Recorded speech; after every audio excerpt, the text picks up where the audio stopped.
In the lead-up to the 2024 presidential race, third-party candidates have made their presence felt, potentially reshaping the electoral landscape. A recent poll by USA Today/Suffolk University has shown that a hypothetical rematch between President Joe Biden and former President Donald Trump could be influenced by these independent contenders. The poll reveals that both Biden and Trump are in a tie, with approximately 37% of the vote each, assuming that independent candidate Robert F. Kennedy Jr. enters the race.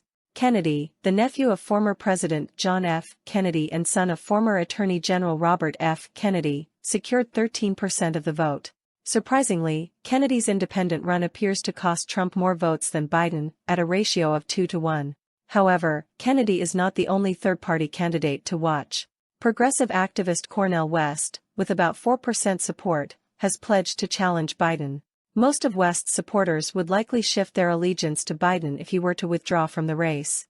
Interestingly, a significant portion of voters, 26%, would seriously consider supporting a bipartisan ticket comprised of a Republican and Democrat from the centrist No Labels movement. Another 23% expressed their openness, depending on the nominees.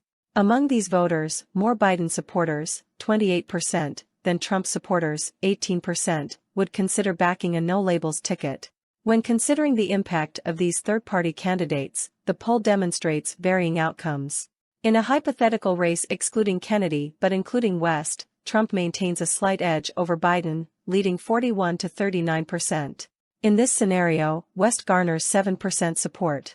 Conversely, if Kennedy replaces West in the race, Biden edges Trump by a narrow margin of 38 to 37%, with Kennedy holding 14% support.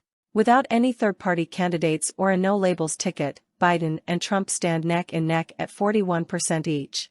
These third-party candidates may not have a realistic chance of winning the presidential race, but history has shown they can disrupt the major parties' campaigns. In a rematch between Biden and Trump, the wild card is undoubtedly the presence of these alternative candidates. Author Peter Susiu, a senior editor for 1945, brings over 20 years of journalistic experience and expertise to the table. He has contributed to numerous publications, focusing on topics ranging from military hardware and cybersecurity to international affairs and politics. You can follow him on Twitter at Peter Susiu.